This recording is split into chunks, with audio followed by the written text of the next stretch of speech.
ஆண்டவராய் இயேசு கிறிஸ்துவின் நாமத்தில் அன்பின் வாழ்த்துக்கள். இந்த நாள் வேத பாட வகுப்பிற்கு வந்திருக்கிற உங்களை ஆண்டவராய் இயேசுவின் நாமத்தினாலே நான் வாழ்த்துகிறேன். 8 விதமான விசுவாசிகள் என்கிற தலைப்பில் 2 பாகத்தை பார்த்தோம். முதலாவது ட்ரெடிஷனல் பிலீவர்ஸ், அதாவது பாரம்பரியத்தை பற்றி கொண்டு வாழ்கிறவர்கள். இரண்டாவது டிரான்ஸ்ஃபார்மிங் விசுவாசிகள், இடத்துக்கேற்ற மாதிரி மாறக்கூடிய தன்மை உள்ளவர்கள், தேவைக்கேற்றபடி தன்னை மாற்றிக்கொள்ளுகிறவர்கள் என்று 2 விதமான காரியத்தை பார்த்தோம். இன்றைக்கும் ட்ரெட்மில் விசுவாசிகள் என்று பார்க்க போகிறோம். ட்ரெட்மில் பிலீவர்ஸ், இருக்கிற இடத்துல சுற்றிக்கிட்டு இருக்கவங்க. ட்ரெட்மில்னா உங்களுக்கு தெரியும்ல, கிரவுண்டில் போய் நடக்க முடியாதவங்க வாக்கிங் போகிறதுக்காக அந்த மிஷினை வீட்டில் வாங்கி வச்சுட்டு அந்த மிஷின்லேயே ஓடுவாங்க, நடப்பாங்க. அது ஒரு விதமான எக்ஸசைஸ். இப்படிப்பட்ட விசுவாசிகள் இருக்காங்களா பாஸ்டர்? இன்றைக்கு அதை பற்றி தான் நாம் பார்க்க போகிறோம். ட்ரெட்மில் என்பது வெளியே போய் நீங்கள் செய்ய வேண்டிய அந்த உடற்பயிற்சியை இருக்கிற இடத்திலேயே செய்வதற்கு பயன்படக்கூடியது. அதாவது வெளியே செல்ல முடியாதவர்களுக்கு அது உதவியாக இருக்கும். வெளியே செல்ல சோம்பேறித்தனப்படுகிறவர்களும் உள்ளே அதிலே செயல்படுத்திக் கொள்வார்கள். இன்றைக்கு விசுவாசிகளுடைய வாழ்க்கையில் இதை பற்றி நாம் பார்க்க போகிறோம். இருக்கிற இடத்தில் அவர்கள் பிரயோஜனமாக இருக்கிறவர்கள். வெளியே எங்கேயும் போக மாட்டாங்க, இருக்கிற இடத்துல தான் இருப்பாங்க, ஆனால் பிரயோஜனமாக இருப்பாங்க. இன்னொரு பக்கம் வெளியே எங்கேயுமே போக மாட்டாங்க, வீட்டுக்குள்ளே இருப்பாங்க, யாருக்கும் பிரயோஜனம் இல்லாமல் இருப்பாங்க. இன்னைக்கு 2 விதமான விசுவாசிகளை பற்றி நம்ம பார்க்க போகிறோம். அப்போஸ்தல நடவடிக்கைகளின் புத்தகம் 12ஆம் அதிகாரத்தில் அந்த சம்பவத்தை சொல்லிவிட்டு நான் சொல்லுகிறேன். இந்த ஏரோது ராஜா யாக்கோபை பட்டயத்தால் கொலை செய்துவிட்டு அது யூதருக்கு பிரியம் என்று கண்டபடினால் பேதுருவையும் கொலை செய்வதற்காக பிடித்து கொண்டு வந்து விட்டார். பேதுருவை பிடித்து கொண்டு போய்விட்டார்கள், ஜெயிலில் போட்டாங்க. இப்போ ராஜாட்ட போய் ரெக்கமெண்ட் பண்ணி அவரை வெளியே கொண்டு வர்றதுக்கு ஜாமீனில் எடுக்கிறதுக்கு ஆள் கிடையாது. அப்படிப்பட்ட தைரியம் யாருக்கும் இல்லை. ஏனென்றால் இயேசுனுடைய சீஷர்கள் பயந்து பயந்து வாழ்ந்து கொண்டிருக்கிறார்கள். ரோம அரசாங்கத்துக்கும் பயப்படுகிறார்கள், யூத மத தலைவர்களுக்கும் பயந்து வாழ்ந்து கொண்டிருக்கிறார்கள். இப்போ பேதுருவை வெளியே கொண்டு வருவதற்கு எங்களுக்கு உதவி செய்யும் என்று யாரிடத்திலும் போய் அவர்கள் கேட்க முடியாது. ஏன்னால் அரசாங்கம் அவர்களுக்கு எதிராக இருக்கிறது. அன்றைக்கு இருந்த ஸ்ட்ராங்கான யூத மதமும் அவர்களுக்கு விரோதமாக இருக்கிறது. தங்களுடைய நியாயத்தை சொல்ல முடியாமல், யாரையும் போய் பார்க்க முடியாமல், வெளியே சென்று பேதுருவுக்கு உதவி செய்ய முடியாத நிலையில் இருக்கிற இடத்திலேயே பேதுருவுக்காக அவர்கள் உதவி செய்தார்கள். இருக்கிற இடத்திலே செயல்பட்டு கொண்டிருக்கிற விசுவாசிகள். அதனால்தான் இந்த ட்ரெட்மில் என்கிற வார்த்தையை நான் பயன்படுத்துகிறேன். அந்த 12ஆம் அதிகாரம் 12ஆம் வசனம், அவன் இப்படி நிச்சயித்து கொண்டு மார்க்கு என்னும் பேர் கொண்ட யோவானுடைய தாயாகிய மரியாள் வீட்டுக்கு வந்தான். அங்கே அநேகர் கூடி ஜபம் பண்ணி கொண்டிருந்தார்கள். ஒரு பக்கம் ஒரு வீட்டில் ஜபம் நடக்குது. இவர்களெல்லாம் யார் என்றால் பேதுருவை நேசிக்கக்கூடியவர்கள், பேதுருவுடைய ஊழியத்தில் பயன்பெற்றவர்கள் என்று கூட நாம் சொல்லலாம். பேதுருவை கொண்டு கர்த்தர் பெரிய அற்புதங்களை எல்லாம் செய்தார் அல்லவா? எனவே பேதுருவின் மூலமாய் நன்மை பெற்றவர்கள், பேதுருவின் மூலமாய் ரட்சிக்கப்பட்டவர்கள், பேதுருவின் மூலமாய் சுகம் பெற்றவர்கள், பேதுருவின் மூலமாய் அபிஷேகம் பெற்றவர்கள், இப்படி நிறைய பேர் இருக்கலாம். ஆனால் இவங்க எல்லாருக்கும் எப்படியாவது பேதுரு வெளியே வரணும்னு ஆசை. போய் ஏரோது மன்னன்ட்ட போய் சொல்ல முடியாது, ஏன்னா பிடிச்சி உள்ளே போட்டிருக்கிறதே அவன்தான். அன்பானவர்களை, இந்த நாட்களில் கிறிஸ்தவர்களுக்கு பலவிதமான உபத்திரவங்கள் வந்து கொண்டிருக்கிறது.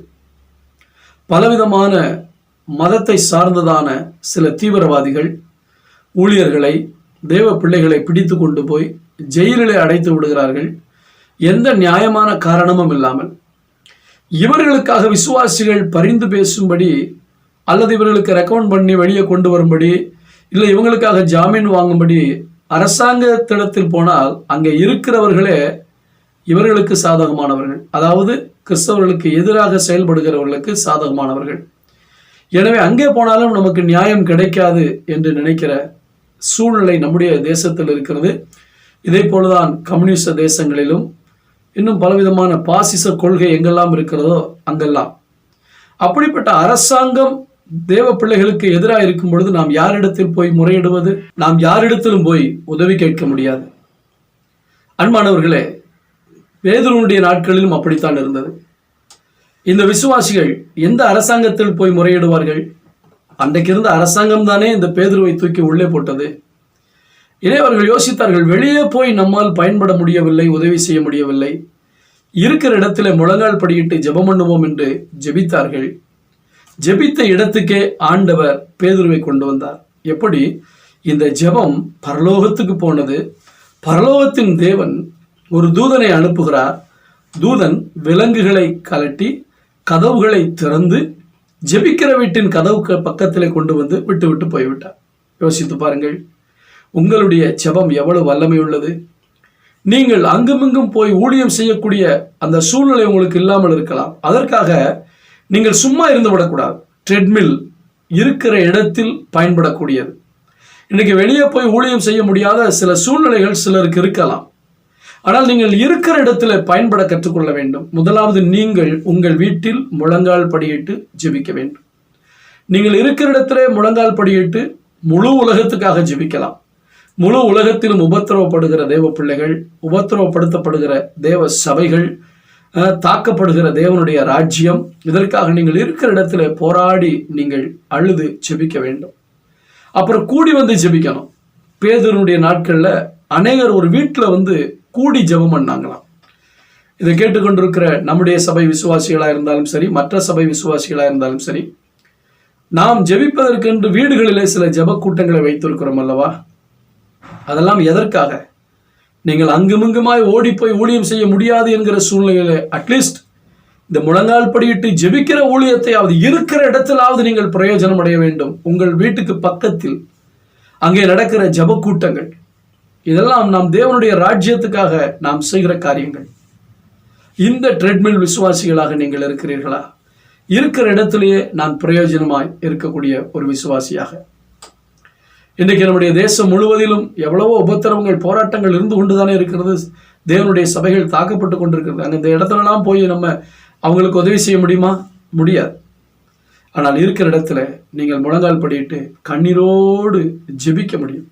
நீங்கள் ஜெபிக்க ஆரம்பித்தால் தேவன் பரலோகத்திலிருந்து செயல்பட அவர் வல்லவராக இருக்கிறார். இந்த அப்போஸ்தலர் நடவடிக்கைகள் 10ஆம் அதிகாரத்தில் ஒரு காரியத்தை வாசிக்க விரும்புகிறேன்.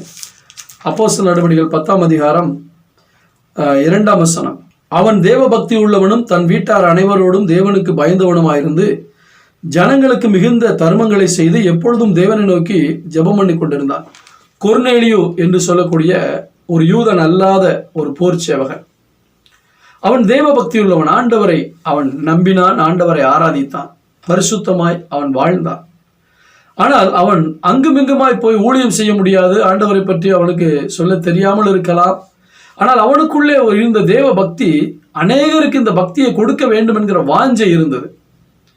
அவனால் லீவ் போட்டுட்டு எங்கேயுமே போக முடியாத சூழ்நிலையில இருக்கிற இடத்துல அவன் பிரயோஜனமா இருந்தான். பாருங்கள், 7ஆம் வசனத்தை வாசிக்கிறேன்.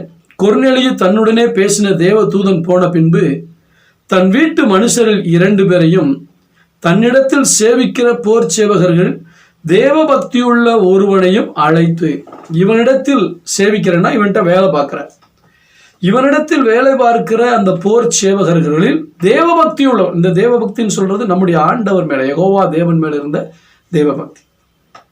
இவன் மற்ற பிரஜாதிய வழிபாட்டுக்குரிய தேவ பக்தியில் இருந்தவன் அல்ல இந்த கொர்நேலியு. அதனால தேவ தூதன் வந்து பேசக்கூடிய அளவுக்கு ஆண்டவர் அவனை நேசிச்சு அவன் வீட்டுக்கு ரட்சிப்பு கிடைக்கக்கூடிய அளவுக்கு அங்க தேவன் இடைபடுகிறார். ஜீவனுள்ள தேவனை நோக்கி தான் அவன் ஜெபம் பண்ணினான். மிகப்பெரிய பதவியில் இருந்தாலும் அவன் செய்த காரியம் என்ன தெரியுமா? இருக்கிற இடத்துல இருக்கிற ஏழை மக்களுக்கு உதவி செய்வது, தான தர்மம் செய்வது. அது மட்டுமல்ல, தன் வீட்டாருக்கு பிரயோஜனமா இருந்து தன் வீட்டாரை கர்த்தருக்குள்ளே நடத்தி, தன்னிடத்தில் வேலை பார்க்கிறவர்களை கர்த்தருக்குள்ளே நடத்தி.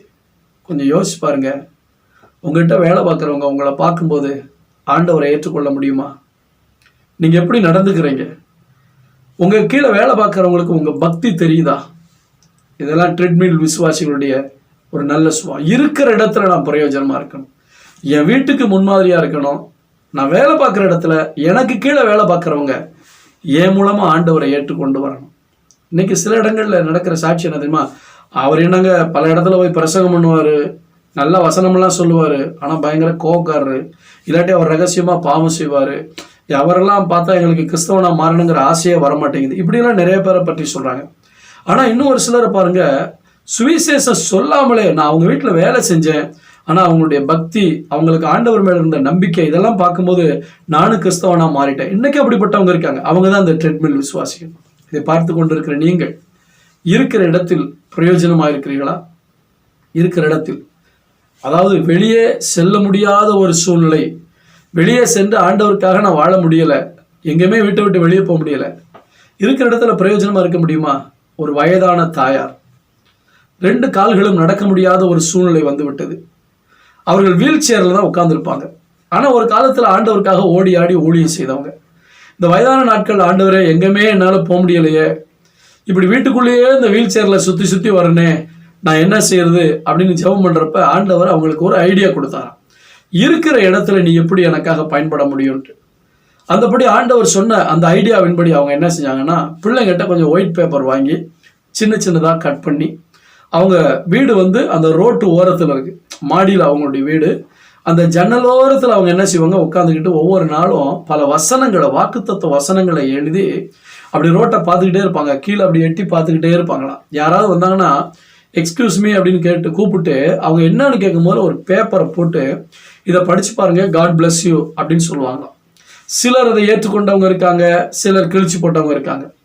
இவங்களுடைய ஃபோன் நம்பரையும் அதில் எழுதிடுவாங்களாம். இப்போ அநேகர் வேதனையோடு போகிறவங்க, இழப்புகளோட, நிம்மதி இல்லாமல், பலவிதமான ஸ்ட்ரெஸ்ஸோடு போகிறவங்க இப்படிலாம் இருக்காங்க இல்லையா, அநேகர் இவங்களோட தொடர்பு கொண்டிருக்காங்க. நான் போய்கிட்டு இருந்தேன், வேதனையோடு போனேன், நீங்கள் கொடுத்த வசனம் எங்களுக்கு பிரயோஜனமாக இருந்துச்சு அப்படின்னு சொல்லி இவங்களோட ஃபோனில் நிறைய பேர் தொடர்பு கொண்டிருக்காங்க. இப்படி தொடர்பு கொள்றவங்களுக்கெல்லாம் தேவனுடைய அன்பை எடுத்து சொல்லி சொல்லி இருந்த இடத்திலிருந்தே அநேகரை ரட்சிப்புக்குள்ள நடத்தி, அநேகருக்கு ஆசீர்வாதமா, அநேகருக்கு ஆறுதலா இருந்திருக்காங்க. இதை பார்த்து கொண்டிருக்கிற தேவ பிள்ளையே, நீங்கள் எந்த விதத்திலும் சாக்குப்போக்கு சொல்லி தப்பிக்க முடியாது. ஆண்டவருக்கு ஊழியம் செய்யாமல் இருப்பதற்கு எந்த சாக்குப்போக்கும் செல்லுபடியாகாது. எந்த நிலைமையில் இருந்தாலும், எந்த இடத்தில் இருந்தாலும் உங்களுக்கு மனது இருக்குமானால், இருக்கிற இடத்திலேயே நீங்கள் தேவனுக்கு பிரயோஜனமாக இருக்கும்படி தேவன் வழிகளை கற்றுக் கொடுப்பார். ஒரு விஷயம் என்னுடைய வாழ்க்கையில, அல்சர் வியாதினால மிகவும் கஷ்டப்பட்டு கொண்டிருந்தேன். டைஃபாய்டு, ஜுரம் எல்லாம் ஒரே நேரத்தில் சேர்ந்து வந்து அந்த ஒரு வாரம் சபைக்கு கூட போக முடியாமல் நான் படுத்த படுக்கையாகிவிட்டேன். நான் உதவி போதகனாக இருந்த இடத்துல படுத்த படுக்கையா இருக்கும் பொழுது, ஆண்டவரே இப்படி பிரயோஜனமற்று இருக்கிறேனே, வெளியே போய் ஊழியம் செய்ய முடியவில்லை, கேர்சல் எடுத்து கொண்டிருந்தேன், வீட்டு ஜெபக்கூட்டங்கள் நடத்தி கொண்டிருந்தேன், இதெல்லாம் ஒண்ணுமே செய்ய முடியலை ஆண்டவரே என்று நான் படுத்துக்கிட்டே பைபிள் வாசிப்பேன். எழுந்து உட்காரக்கூட முடியாது, அந்த அளவுக்கு வயிற்று வலி, அந்த டைஃபாய்டு ஜுரம். அந்த நேரத்தில் ஆண்டவர் ஒரு குறிப்பிட்ட வேத பகுதியை தியானிக்க உதவி செய்தார். படுத்துக்கொண்டே ஒரு புத்தகத்தை எழுதினேன். நான் உட்கார்ந்தே எழுதலை, தேவனால் பயன்படுத்தப்பட அப்படின்னு. இது இப்போ பிரிண்ட்லையும் இல்லை, என்கிட்ட பிரிண்ட் கூட இல்லை, எந்த ஸ்டாக்கும் இல்லை. எலிசாவுனுடைய வாழ்க்கை பற்றி, அதாவது எலிசாவுனுடைய வாழ்க்கை வரலாறை தியானித்து ஒரு சிறிய புத்தகமாக படுத்துக்கொண்டே அந்த புத்தகத்தை எழுதினேன். அநேக வாலிபர்களை அந்த நாட்களிலே அந்த புத்தகம் உற்சாகப்படுத்தினது. தெய்வ பிள்ளைகளே, நாம் நம்முடைய இயலாமையை சொல்லி இருந்து விடக்கூடாது. இருக்கிற இடத்திலேயே உமக்கு பிரயோஜனமா இருக்க எனக்கு உதவி செய்யும் ஆண்டவரே. வீட்டிலேயே உட்காந்துட்டு கூட, வீட்டில் உட்கார்ந்தாலும் சபைக்காக, தேசத்துக்காக ஜெபிக்கணும். அதே சமயத்தில் வீட்டுக்கு பக்கத்துல உங்க பாஸ்டர் ஜெபக்கூட்டம்லாம் ஏற்படுத்தி கொடுத்துருப்பாரு இல்லையா, இல்லாட்டி சிஸ்டர் உங்களுக்கு பல ஜெபக்கூட்டங்களை ஏற்படுத்தி கொடுத்துருக்காங்க இல்லையா, அதுல போய் நீங்க ஜாயின் பண்ணணும். அதான் இருக்கிற இடத்துல, அந்த ஏரியால நீங்க உதவி செய்யணும். இது ஒரு பக்கம் பாசிட்டிவான காரியம். ட்ரெட்மில் பிலீவர்ஸ், இருக்கிற இடத்திலேயே பிரயோஜனமாக இருப்பவர்கள். இன்னொரு காரியத்தை நான் உங்களுக்கு சொல்ல விரும்புகிறேன். நியாயாதிபதிகளின் புத்தகம் 5ஆம் அதிகாரம் 16ஆம் வசனம். மந்தைகளின் சத்தத்தை கேட்க நீ தொழுவங்களின் நடுவே இருந்து விட்டதென்ன? ரூபனின் பிரிவினைகளினால் மனோவிசாரங்கள் மிகுதி. 2வது, ட்ரெட்மில் பிலீவர்ஸ் நெகட்டிவான காரியம், ஒண்ணுமே செய்ய மாட்டாங்க. இருக்கிற இடத்துல சும்மா தனக்காகவே வாழ்ந்துகிட்டு இருப்பாங்க. தன்னை எது சந்தோஷப்படுத்துதோ அதிலே ஈடுபட்டு கொண்டிருப்பார்கள். ஒன்று வீட்டில் உட்காந்து டிவி பார்த்துக்கிட்டு இருப்பாங்க, இல்லாட்டி யார்கிட்டையாவது ஃபோன் பண்ணியே ஃபோன்லேயே காலத்தை கழிச்சுக்கிட்டு இருப்பாங்க, இல்லாட்டா ஊர்க்கதை உலக கதையை பேசுவாங்க, இல்லாட்டி படுத்து தூங்கிக்கிட்டு இருப்பாங்க. எது தன்னை சந்தோஷப்படுத்துகிறதோ, இல்லாட்டி மொபைலை நோண்டி நோண்டி நோண்டி நோண்டி எதையாவது மொபைலில் பார்த்து பார்த்து நேரத்தை செலவழிச்சுட்டே இருப்பாங்க. முதல் பாசிட்டிவான விசுவாசிகள் யார் தெரியுமா? எனக்கு ஓடி ஆடி ஊழியம் செய்ய முடியாட்டாலும், அந்த சந்தர்ப்பம் இல்லாவிட்டாலும், இல்லை ஒருவேளை சந்தர்ப்பம் இருந்தும் போகக்கூடிய நிலைமை இல்லாட்டாலும், நான் இருக்கிற இடத்துல ஜெபத்தின் மூலமாக, இல்லாவிட்டால் கர்த்தர் எனக்கு பயன்படும்படி சொல்லிக் கொடுக்கிற அந்த வழிமுறைகளின் மூலமாக நான் பயன்பட வேண்டும் என்று இருக்கிற இடத்திலேயே பயன்படுகிறவர்கள். ஃபோன் மூலமா அநேகரை தொடர்பு கொண்டு, ஃபோன் மூலமா சுவிசேஷம் சொல்லி, நண்பர்கள், சொந்தக்காரர்கள், இவர்களுக்கு இல்லாட்ட தன்னுடைய வீட்டை சுற்றிலும் இருக்கிறவர்களுக்கு ஆண்டவருடைய அன்பை எடுத்து சொல்லி பிரயோஜனமா இருக்கிறவர்கள். ஆனால் இந்த மந்தைகளின் சத்தத்தை கேட்க அந்த தொழுவங்களின் நடுவில் இருந்து விட்டது என்னன்னா, யாருன்னா இந்த ரூபன் கோத்திரம். ரூபன் யார்? யாக்கோபனுடைய முதல் மகன். யாரையும் நான் குறை சொல்லவில்லை, எல்லாரும் நமக்கு தேவை. ஆனால் அநேக நேரங்களில் நடக்கிறது என்ன தெரியுமா? ஆரம்ப காலங்களில் சபைக்கு வந்தவர்கள் ஆரம்பத்தில் சபையின் மேல் இருக்கிற பாசத்தில் ஓடி ஓடி உழைப்பார்கள். அதற்கு பின்பு ஜனங்கள் புதிதாய் வர வர முதல் பிள்ளைகளை கவனிக்காமல் புதிதாய் பிறந்த பிள்ளைகளை கவனிப்பதில் பாஸ்டமாவும் நேரத்தை செலவழித்து எல்லாரையும் உருவாக்கிட்டு இருப்பாங்க.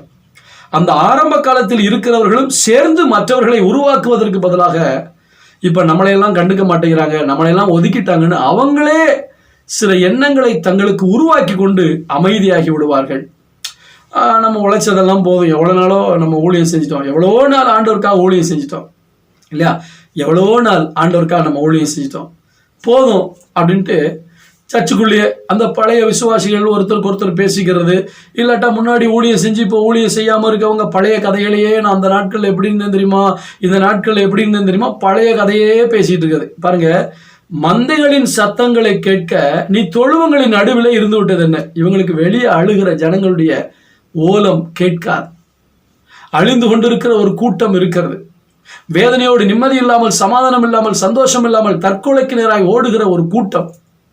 பலவிதமான இழப்புகள், நஷ்டங்கள், வேதனைகள், இப்படிப்பட்ட நிலையில் இருக்கக்கூடிய ஒரு கூட்டம் இருக்கிறது.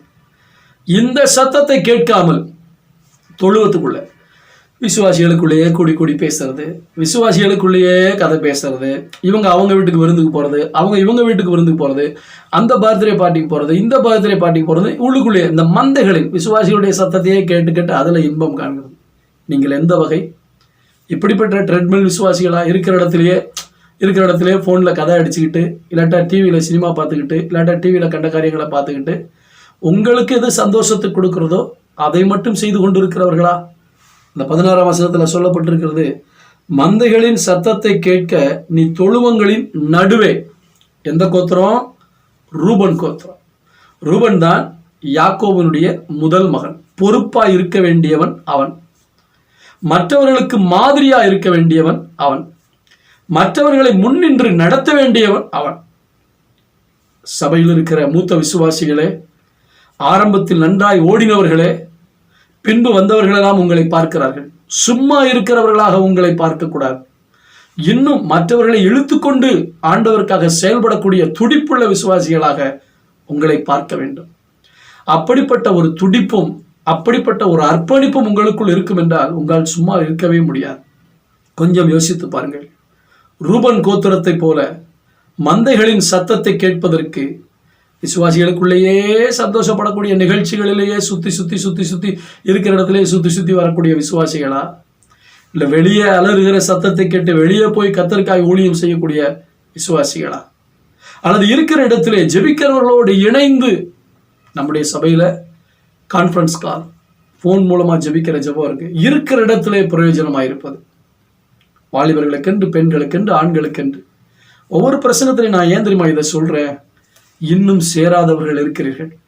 அதனாலதான் மறுபடி சர்ச்சுக்கு வந்தாலும் அனௌன்ஸ்மெண்ட் டைம்ல அதை சொல்றேன், இப்படிப்பட்ட பிரசங்க நேரத்துல. ஏன்னா இதெல்லாம் உங்களுக்கு புரிந்து கொள்ளக்கூடிய மனப்பக்குவம் இல்லை. இதெல்லாம் இன்றைக்கு நாம் தேவனுக்கு ஊழியம் செய்வதற்கு, இருக்கிற இடத்திலிருந்தே தேவனுக்கு ஊழியம் செய்வதற்கு கர்த்தர் நமக்கு கொடுக்கிற வாய்ப்பு என்பதை அநேகர் உணர்வதில்லை. நீங்கள் ரூபன் கோத்திரமா, அல்லது பேதுருவை காப்பாற்றுவதற்காக வீட்டில் ஜெபித்த அந்த ஜெப கூட்டத்தில் இருந்தவர்களை போன்றவர்களா, இல்லாவிட்டால் கொர்நேலியை போல வீட்டில் வர்றவங்களுக்கெல்லாம் சுவிசேஷத்தை சொல்லி இருக்கிற இடத்துல பிரயோஜனப்படக்கூடியவர்களா? மந்தைகளின் சத்தத்தை கேட்க இருக்கிறவர்கள். இன்னொரு பாருங்க, 17ஆம் வசனத்தை வாசிக்கிறேன். கீலேயாத் மனுஷர் யோர்தானுக்கு அக்கறையில இருந்து விட்டார்கள், தான் மனுஷர் கப்பல்களில் தங்கி இருந்ததென்ன? ஆசேர் மனுஷர் கடற்கரையிலே தங்கி தங்கள் குடாக்களில் தாபரித்தார்கள். கப்பல்ல தங்கிட்டாங்க, கடற்கரையில தங்கிட்டாங்க, யோர்தானுக்கு அக்கறைக்கு போயிட்டாங்க. ஸோ எல்லாம் இருக்காங்க, ஆனால் கப்பலில் நடுவில் உட்காந்துக்கிட்டு அங்கேயே பேசிக்கிட்டு இருக்கிறது, தாபரங்களில் குடியிருக்கிறது. இதெல்லாம் ஏன் தெரியுமா?